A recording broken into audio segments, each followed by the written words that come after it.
Busy नहीं हुई, direct से मिलते हैं ना।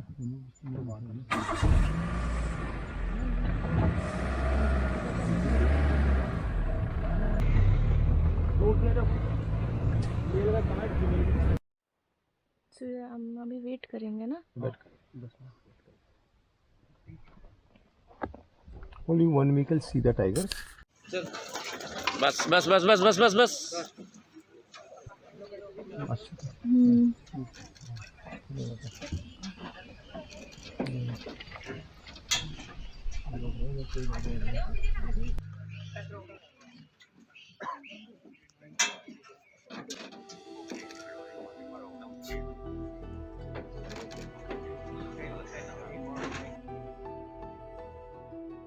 ভারতের সেরা বাঘের জঙ্গল কোনটা?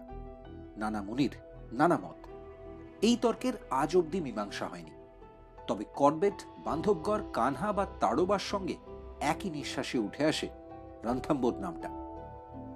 জঙ্গল ট্রিলজির আজকের ভিডিও সেই রণথম্বোর নিয়ে। এমন এক জঙ্গল যার ইতিহাস, ভূগোল সবেতেই মিশে রয়েছে নিজস্ব চরিত্র। রুক্ষ কিন্তু সুন্দর, সঙ্গে টাইগার ট্রেলের থ্রিল, পরতে পরতে সাসপেন্স, জলে কুমির, ডাঙায় বাঘ, সব থাকছে এই সাফারিতে। একটা নয়, একই সঙ্গে জোড়া সাফারি। বাংলায় রণথম্বর নিয়ে বেশি ব্লগ হয়তো তোমরা পাবে না, তবে যদি বাঘ বা জঙ্গল ভালোবাসো তাহলে এই ভিডিওটা কিন্তু একদম স্কিপ করো না। Good morning. ঘড়িতে এখন 6:25। এখানে একটু লেট সানরাইজ হয়, আলো ফুটেছে একটু আগে। আমরা বারবার রুম থেকেই জানলার পর্দা সরিয়ে দেখছিলাম। তো এখনও আমরা আমাদের প্রপার্টির ভেতরেই। অবভিয়াসলি রণথম্বরে আমাদের সাফারি শুরু হবে, যার জন্য বুঝতেই পারছো ক্যামেরার ব্যাগ ফুললি রেডি, ভেতরে লেন্স টেন্স সব কিছু নিয়ে। এটা একটা খুব টায়ারসাম জব, সেই গল্প কোনো একদিন বলবো। আপাতত আমরা অপেক্ষা করছি। বিদিশা রুমে তালা দিচ্ছে এবং আমাদের সাফারির যে গাড়িটা, মর্নিং সাফারিতে আমরা যাব যে জিপসিটায়, সেটা আসবে আমাদের এই রিসর্টেই আমাদের পিক আপ করতে, এবং সেটা এলে আমাদের সাফারি স্টার্ট হবে।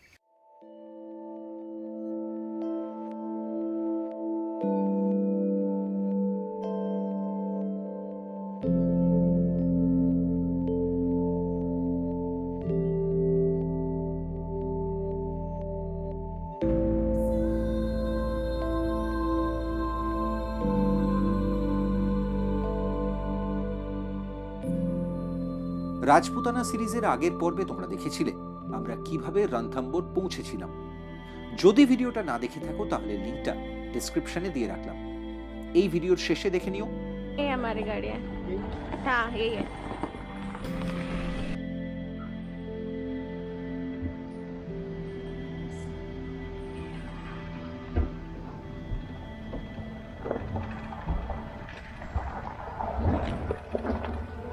আমাদের রিসর্ট থেকে রণথম্বর জাতীয় উদ্যানের গেটে পৌঁছতে হয় হেলিপ্যাড গ্রাউন্ড পেরিয়ে। ভাবতেই অবাক লাগছে কাল রাতে এই জায়গাটাই কত আলাদা লাগছিল।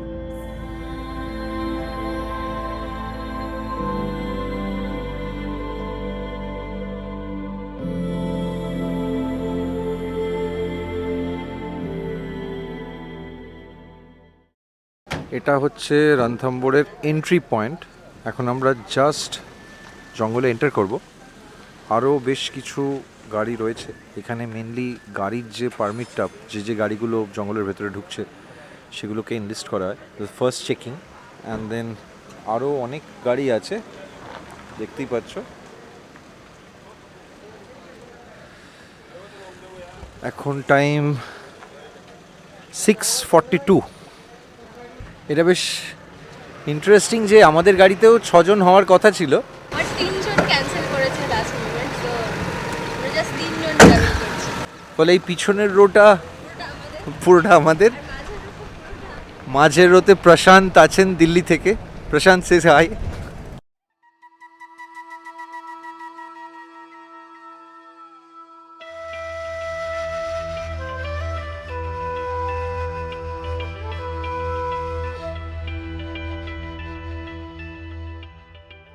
তোমরা রণথম্বরে এলে কিভাবে সাফারি করবে এখানে সাফারির কি কি অপশন, কত খরচ, এই সব জানতে হলে চোখ রাখো আমাদের ট্রাভেল টপিক সেগমেন্টে। বছরের শুরুতেই আমরা নিয়ে আসবো রণথম্বোরের সাফারি বুকিং এর বিস্তারিত তথ্য নিয়ে আলাদা পর্ব।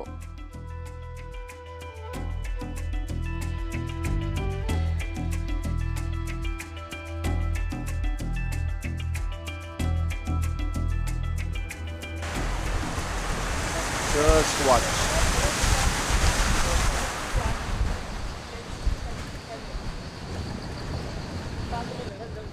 অ্যাকচুয়ালি যেটা আমরা ক্রস করলাম দেখে মনে হলো এটা রণথম্বোর ফোর্ট, তো ভেতরে এটা রণথম্বোর ফোর্টের হয়তো এন্ট্রি, হ্যাঁ গেট। রণথম্বোর ফোর্টের এন্ট্রি গেট। আমাদের পাশ দিয়ে একটা, ঠিক বিদিশার পাশ দিয়ে ডান দিক দিয়ে একটা চমৎকার নদী যাচ্ছে, ছোট্ট স্ট্রিম। লাস্ট কয়েকদিন প্রচণ্ড বৃষ্টি হয়েছে, যার জন্য জলের আওয়াজ, স্রোত সবই বেড়ে গেছে। অবস্থাটা দেখো।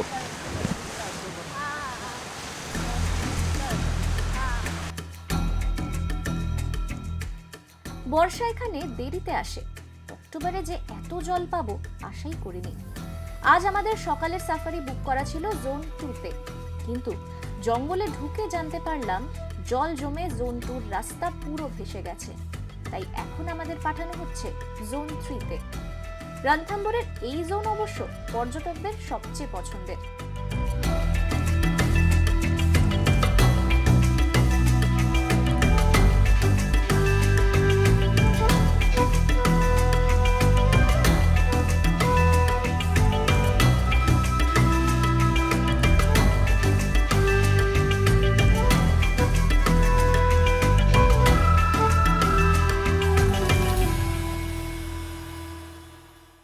এই যে সামনে দেখতে পাচ্ছ একেবারে কুয়াশায় এখনও ঢেকে আছে, এটা হচ্ছে রণথম্বোর ফোর্ট।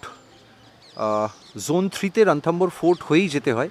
এটা হচ্ছে জোন 3-র কার পার্কিং, যেখানে সব গাড়িগুলো পর দেখো, বাইরের গাড়িও অ্যালাউ করা হয় স্পেশাল পারমিশন নিয়ে। সামনে আবার একটা ময়ূর ঘুরছে। এবং এই হচ্ছে গেটটা, ভালো করে তোমাদের দেখিয়ে দিই।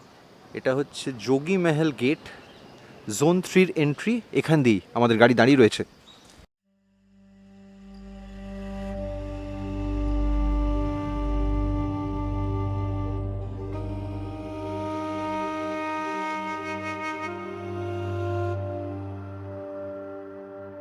যোগী মহল গেট থেকে কিছুটা এগোতেই এই বিশাল বটগাছ।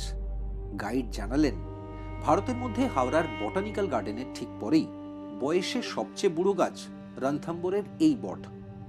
আর একটু এগোলেই বাদাম তালাও।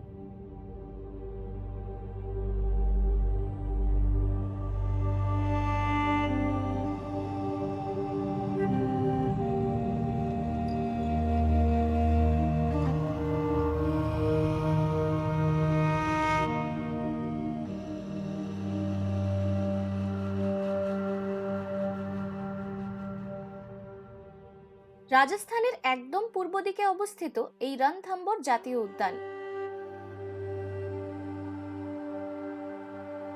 উত্তরে বানাস নদী আর দক্ষিণে চম্বল নদী, তারই মাঝে বিন্ধু আর আরাবল্লীর রেঞ্জ দিয়ে ঘেরা রণথম্বোর।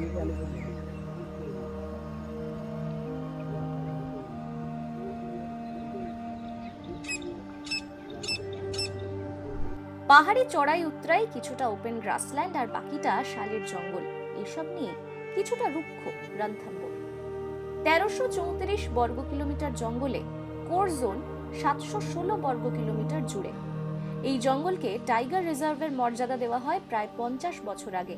তারই সঙ্গে রণথম্বোরের অন্যতম আকর্ষণ এখানকার ফোর্ট।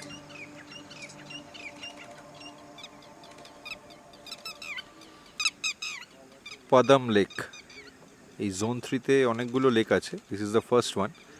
রণথম্বোর ফোর্ট থেকে একটু এগিয়ে এলেই বর্ষার পর অলমোস্ট ওভারফ্লোয়িং বলতে পারো, আমরা একটা ওয়াটার ক্রসিং ক্রস করে এই রাস্তা ধরে এলাম।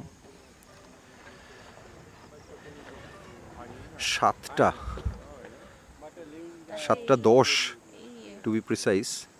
এখনো পুরো কুয়াশার চাদরে ঢেকে রয়েছে রণথম্বোর।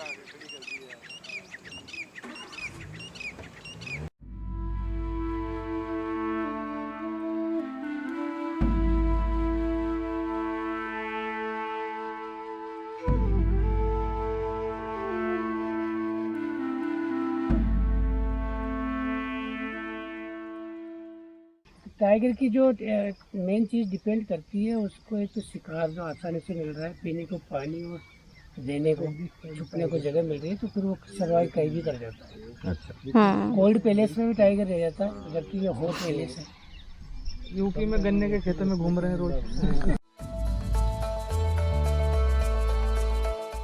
পদম তালাব ছাড়াও জোন 3-তে রয়েছে আরো দুটো জলাশয়, সবচেয়ে ছোট মালিক তালাব আর রাজবাগ। শীতে এখানে পরিযায়ী পাখির আনাগোনা আরো বেড়ে যায়। অনেকক্ষণ ধরেই ডাক কানে আসছিল, এখানে এত ময়ূর গুণে শেষ করা যাবে না।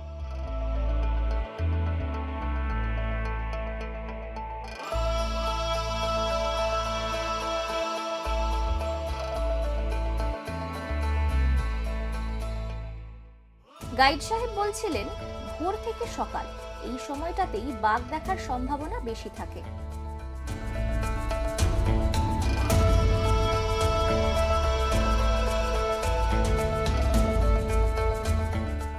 বেলা যত বাড়ছে কুয়াশা কাটতেই জঙ্গল থেকে বেরিয়ে আসছে এখানকার বাসিন্দারা। চিতল হরিণের ঝাঁক, সঙ্গে প্রচুর বাঁদর।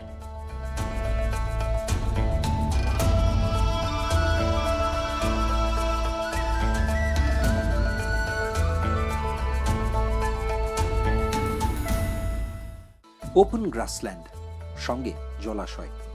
এই জোন 3-তে সারা বছরই ব্যস্ততা লেগে থাকে। সব প্রাণীকেই এখানে জল খেতে আসতে হয়। তবে এই সব জলাশয়ে রয়েছে প্রচুর কুমির, জলে তো বটেই, এমনকি ডাঙাতেও।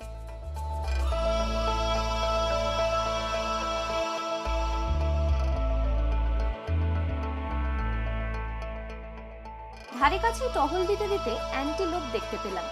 এরা খুবই নিরীহ, বাঘের প্রিয় খাবার।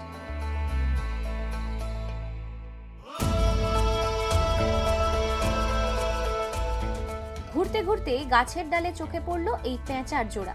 সচরাচর দিনের আলোয় এদের খুব একটা দেখা যায় না।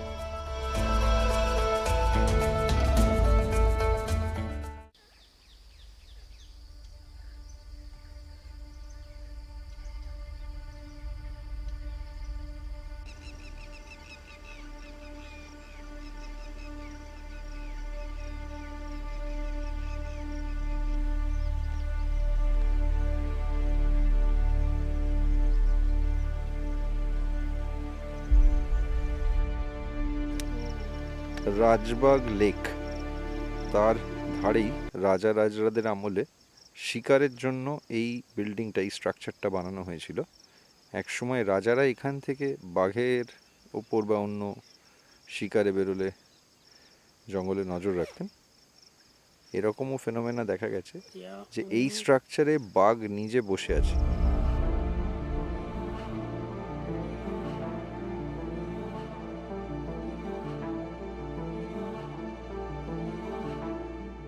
রণথম্বোরে ভোরের প্রথম সাফারি হয় 6:30 থেকে 10টা পর্যন্ত। রোদ চড়ছে, তাই আমরা আবার ফিরলাম লেকের ধারে। বেলা বাড়তেই অন্যরকম লাগছে রণথম্বোর ফোর্ট।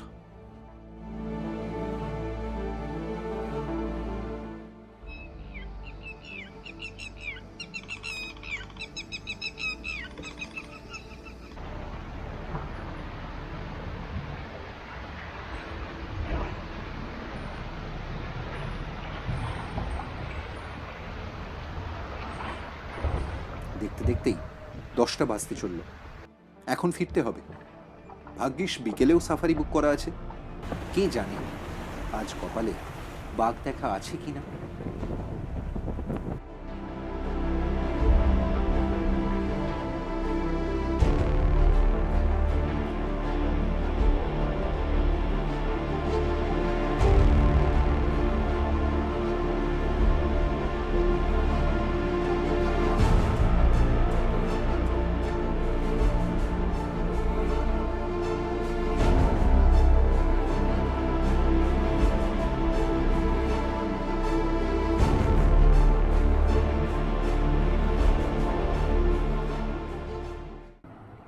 সকাল সকাল নয়, প্রায় আই থিঙ্ক 10:30টা বেজে পেরিয়ে গেছে।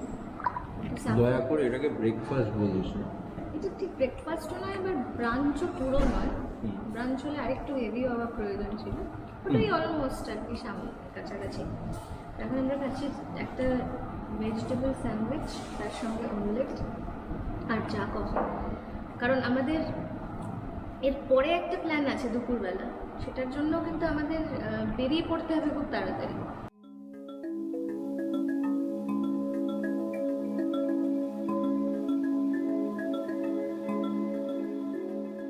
বাগমার্ট থেকে এখন আবার আমরা বেরিয়ে পড়েছি বিকেলের সাফারিতে। অক্টোবরের রণথম্বোরের বিকেলের সাফারি শুরু হয় দুপুর 2:30, চলে সন্ধে 6টা পর্যন্ত। বিকেলের সাফারিতে আগে থেকেই আমাদের জোন 3-র বুকিং ছিল। সকালের রুট ধরেই আমরা ফের জঙ্গলে ঢুকছি।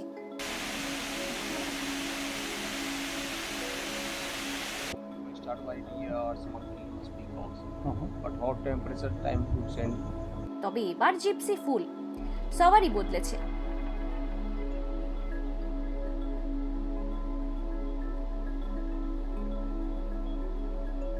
আমার পাশে রয়েছে মহারাষ্ট্রের প্রিয়াঙ্কা আর ওর বন্ধু। সামনের সিটে প্রদীপ্তর সঙ্গে রয়েছে মাদ্রিদের এক দম্পতি।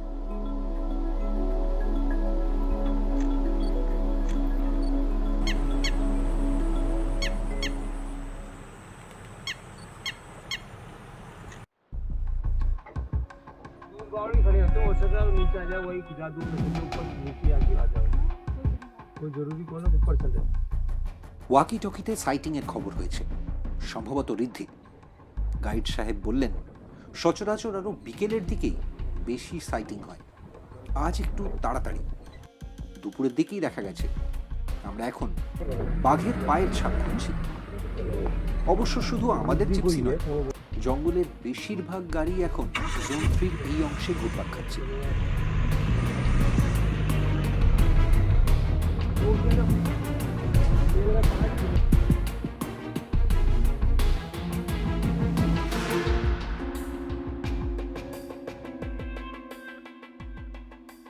हम अभी वेट करेंगे ना। Only one vehicle see the tiger. কিছুক্ষণের পিন ড্রপ সাইলেন্স, অপেক্ষা, তারপর আবার গাড়ি ঘুরিয়ে অন্যদিকে। গত 45 মিনিট ধরে এই চলছে। খুব কাছে পিঠেই আছে, হয়তো আমাদের দেখতেও পাচ্ছে। উত্তেজনা আর ধরে রাখা যাচ্ছে না।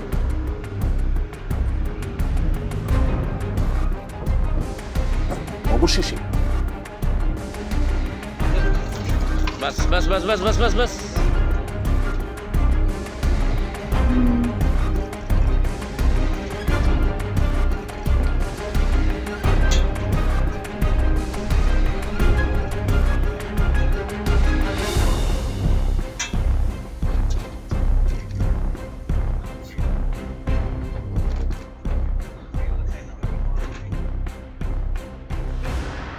না, আমরা এতটা ভাগ্যবান নই।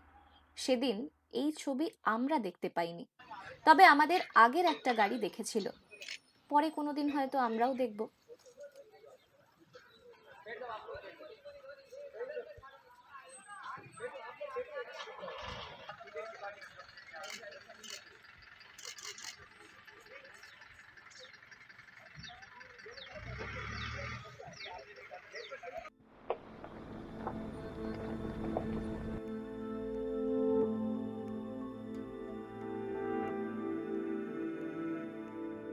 ডোরাকাটার সঙ্গে দেখা না হলেও রণথম্বোর সেই বিকেলে আমাদের খালি হাতে ফেরায়নি। আমরা দেখেছিলাম বুনো শুয়োর, নীলগাই,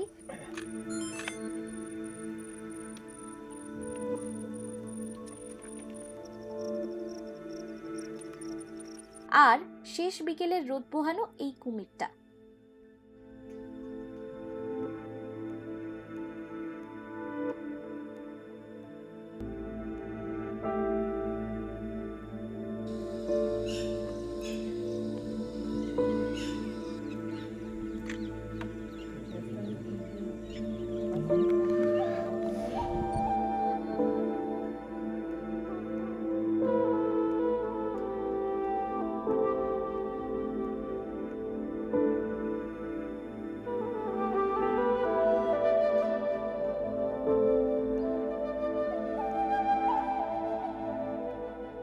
এই হলো সত্যিকারের রয়্যাল স্ট্যাগ, কাছ থেকে আরো রাজকীয়।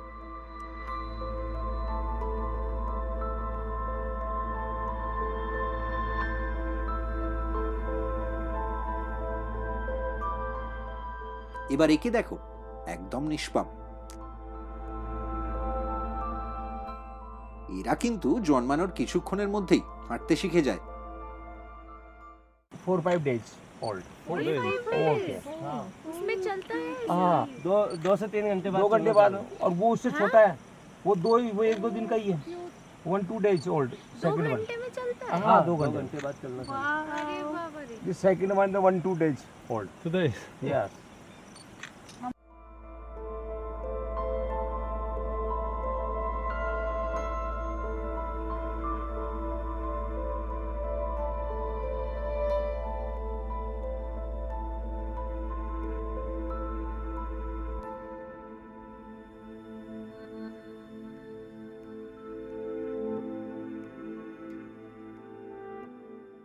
রণথম্বরে আরেকটা দিন ফুরিয়ে আসার আগে আমরা পৌঁছলাম যোগী মহলের কাছে।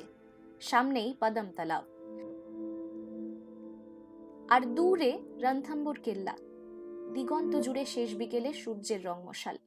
এইসব দেখতে দেখতেই আবিষ্কার করলাম 6টা বাজতে বেশি দেরি নেই।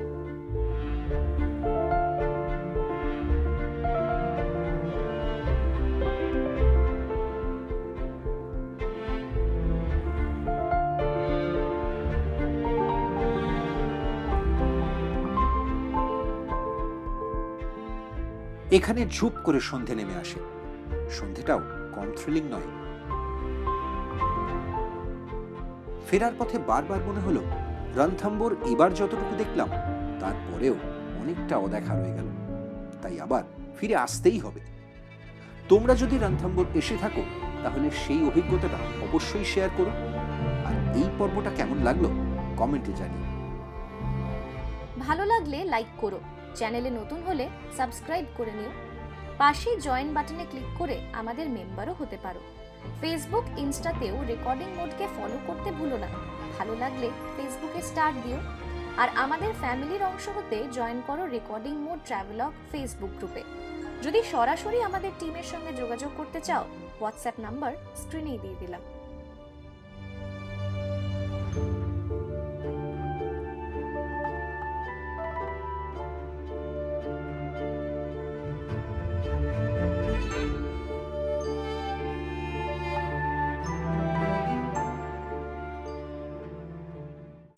বুঝতেই পারছো, সাফারি শেষে রিসর্টে ফিরে এসেছি। আর এখানে কেমন যেন ঝুপ করে অন্ধকার নেমে যায়। আপাতত এই অ্যাম্বিয়েন্সটা ফিল করার সময় আমাদের সঙ্গে তোমরাও ফিল করো। আর হ্যাঁ, রণথম্বর আমাদের বাঘ দেখতে দেয়নি, কিন্তু রণথম্বর দিয়েছে খুব ইউনিক কিছু এক্সপিরিয়েন্স আর কিছু দারুণ বন্ধু। সেই গল্পগুলো যদি জানতে চাও, শেয়ার করব কোনো না কোনো লাইভ সেশনে বা আপডেটে আমাদের ইনস্টাগ্রাম আর ফেসবুকে। তাই লাইক ফলো করতে ভুলো না।